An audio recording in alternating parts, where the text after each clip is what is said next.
현재 대학에서 적용하고 있는 모듈이나 트랙의 개념들을 보면 다 혼용돼서 사용하고 있습니다. 그러다 보니 정말 모듈이라는 것이 어떠한 목적으로 어떻게 활용해야 하는 것인지, 또 트랙은 어떻게 활용하고 구성해야 하는 것인지에 혼란이 있을 수 있는 것 같습니다.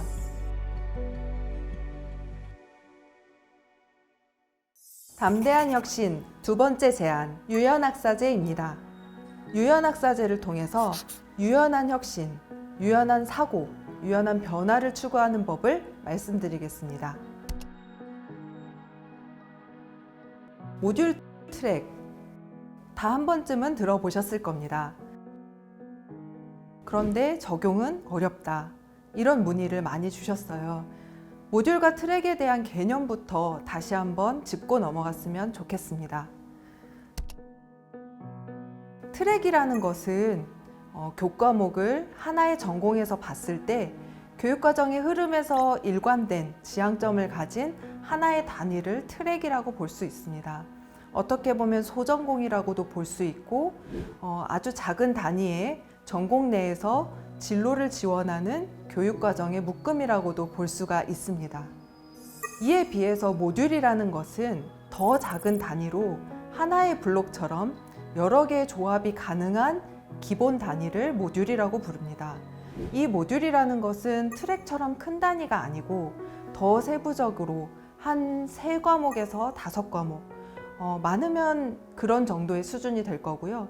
한두 과목 수준에서도 모듈은 충분히 가능합니다. 가장 최소의 단위이지만 그 하나의 단위만으로도 충분히 교육적인 의미가 있고 교육적으로 돌아갈 수 있는 수준의 것을 모듈이라고 불러야 합니다.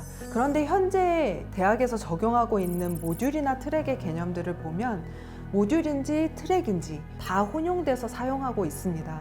그러다 보니 정말 모듈이라는 것이 어떠한 목적으로 어떻게 활용해야 하는 것인지, 트랙은 어떻게 지향을 하고 또 트랙은 어떻게 활용하고 구성해야 하는 것인지에 혼란이 있을 수 있는 것 같습니다. 트랙이라는 것은 보통은 진로를 기반으로 하고 모듈이라는 것은 학문의 아주 작은 단위를 기준으로 한다, 이해하시면 보다 더 명확하게 정리가 될 수 있을 것 같습니다. 모듈과 트랙을 대학 내에서 활용하실 때에는 몇 가지 의사결정을 먼저 하셔야 합니다.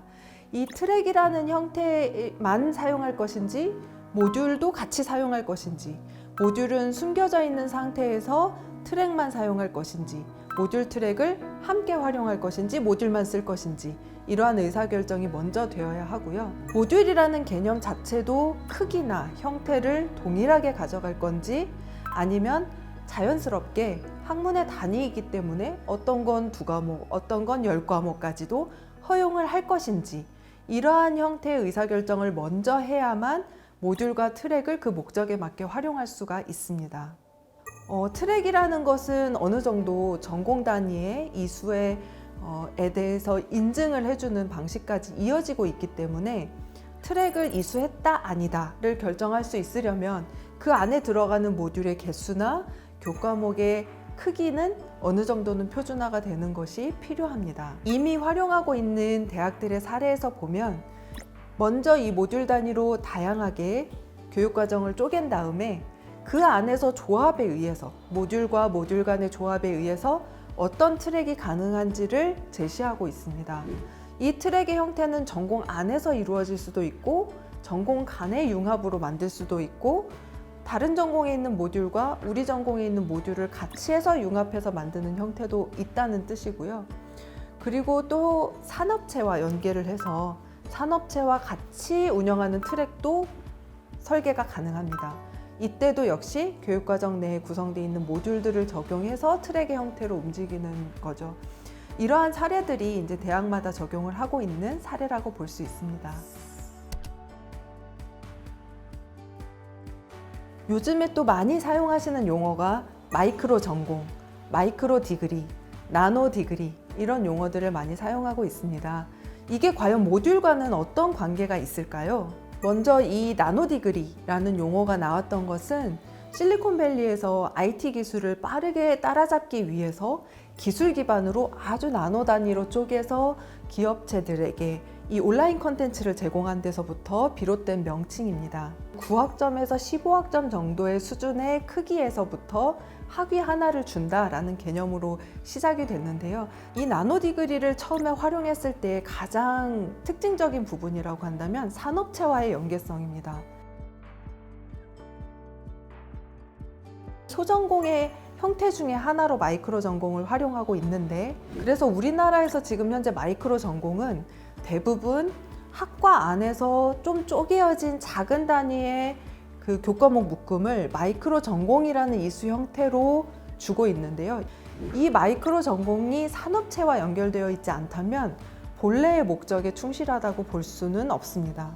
마이크로 전공이나 마이크로 디그리, 나노 디그리 이런 형태를 적용하고 계신 대학이라면, 또 앞으로 활용하실 대학이라면 제안드리는 것은 산업체에서 무엇을 원하는지의 기준으로 이 마이크로 전공을 설정하셨으면 좋겠고, 이게 학과 안에서 동일한 범위에서 마이크로 전공을 이수하기보다는 외부의 대상으로 마이크로 전공 이수하게 하거나, 또는 타 전공과의 연계 속에서 마이크로 전공을 보시는 것이 훨씬 더 그 목적에 부합하는 형태라고 볼 수 있습니다.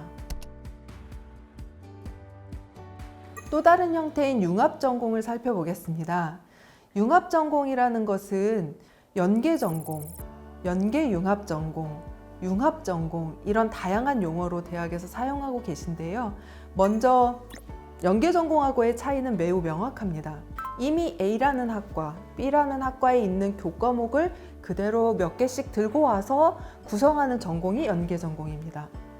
그런데 융합 전공이라고 했을 때에는 A라는 학과, B라는 학과의 교과목을 일부 가지고 온다 하더라도 이 전공 내에서 새로운 교과를 만든 것이 포함되어야만 진정한 융합 전공이라고 부를 수 있습니다. 이 융합이라는 말에는 몇 가지 수준이 있는데요. 1단계, 2단계, 3단계 또는 1수준, 2수준, 3수준 정도의 융합이 있을 수 있습니다. 먼저 첫 번째 그 1단계의 융합이라고 하면은 교과목을 융합으로 만드는 형태의 정도가 1단계 융합이라고 볼 수 있습니다. 융합 형태의 우리 전공 내에서 쉽게 개설이 가능합니다. 2단계 융합이라면 융합의 전공과 같은 형태가 2단계 융합일 겁니다. 3단계의 융합은 학생이 A라는 전공과 B라는 전공 두 개를 해서 이 다전공을 통해서 자신이 융합적인 진로를 선택할 때 3단계 정도의 융합이라고 볼 수 있습니다. 이러한 이 1, 2, 3단계의 융합의 수준에서 본다면 다전공을 적용하고 있는 많은 학교들은 1전공과 2전공을 어떻게 이수해야 어떤 분야로 갈 수 있는지, 융합적인 어떤 분야를 더 추가적으로 진출할 수 있는지를 충분히 검토해서 학생들에게 가이드를 주셔야 합니다. 이번 영상에서는 다양한 유연 학사제를 소개해 드렸습니다.